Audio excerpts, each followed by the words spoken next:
Okay, so we got cut off on the last video. We were ranting and raving and going on. So we just wanted to just do this little part 2 real quick and just kind of finalize what we were saying and get the message across. Yeah. But I think Araya wanted to say a little bit more about it. Well, I know a few people from the president in the past who have these little mind stickies on, like, just they're so stuck on, oh well, if I have a baby, I want them to have good hair. I don't know if y'all have seen the movie Good Hair or anything, but the whole concept behind it is that whatever hair you have, as long as you're taking care of it, it's good hair.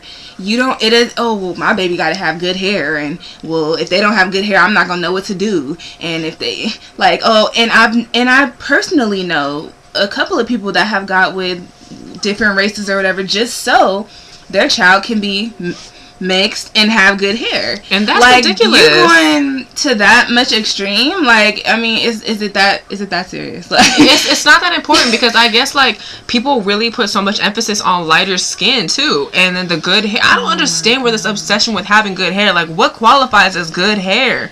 You know, as long as it's healthy, as long as, you know, conditioned and taken care of. Yeah, like, it doesn't matter how you wear it, when you style it, when you got a bow in it. It doesn't matter. Like, do what you want to do, but it doesn't. I mean, just because I have this hair, it doesn't make me any better. Just because she has her hair, it doesn't make her any better either, or any less than. Right. So people need to stop putting that emphasis. It's just another way to put each other down, and we need to stop, because it's getting out of hand. And when you involve children, I'm gonna just say, when you talk like that around them, or even gesture anything like that, like one thing is better than another, kids will pick that up. They go to school, take it to their friends, and that's where it starts. It starts at the elementary ages, right? Which is when we all know bullying starts.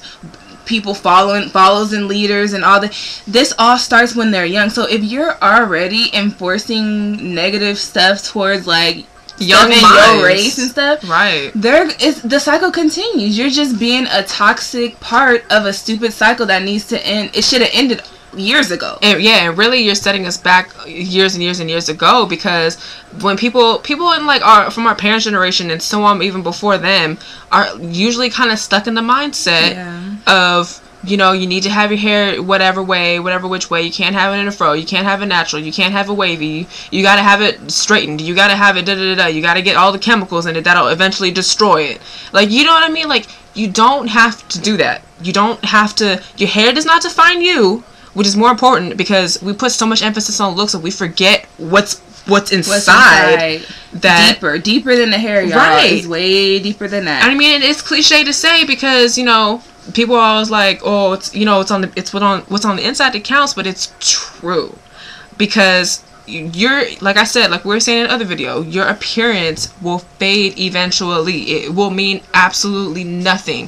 What you leave behind is going to be more important. Not, oh my god, she was so beautiful, she had, you know, this and this hair, she was so light skinned, she was so dark skinned, she was so this. No, how did you treat people? That's what's going to matter. Your legacy is definitely important, and that's something that you can never buy that nowhere, and you can't ever judge that on a little physical whatever facade. That's something that comes deeply in you.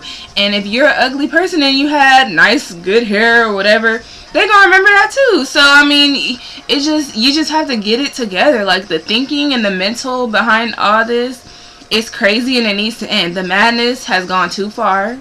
And my generation, you know, I've heard too much of the same junk, the same mind concept, toxicity, and we can't. And me and Marissa alone can't change it.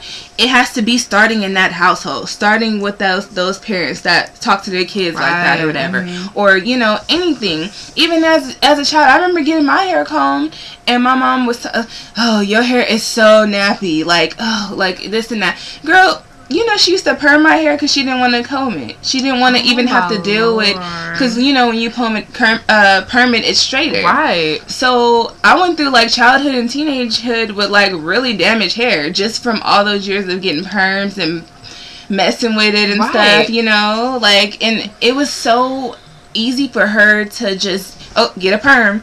That's the easy way out. All she had to do, and I told her that, she knows this, all you had to do, take some conditioner, put it in my hair for a few, 10 minutes, let it sit, give me a conditioner treatment, and comb my hair. You don't have it was just no patience behind it though, because like that's that stigma behind that. That hair is not, you know what I mean. And I didn't have like really nappy hair. It wasn't never that nappy. It's just she didn't have the patience to do it naturally. She just, it was easier to slap the perm on there and wait 15 minutes and then it'll be straight. But that's a lot of things that I've like kind of realized too with black women that try to go natural, that they don't want to do because it's such a process, that they feel like they go through an ugly phase, but it's just like it's just there's just got to be like a thing of self-love, you know what I mean? And natural hair is not for everyone. That's true. It's not for everyone. What you don't desire, yeah. You cannot.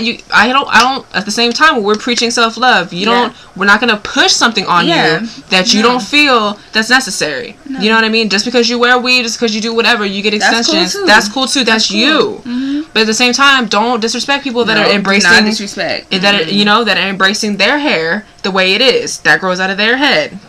So, but that's just what we're trying to get across, to love yourself, to not put down others, to unify instead of separating and hating each other, and just to do you all around. That's what it is. So, until next time, bye.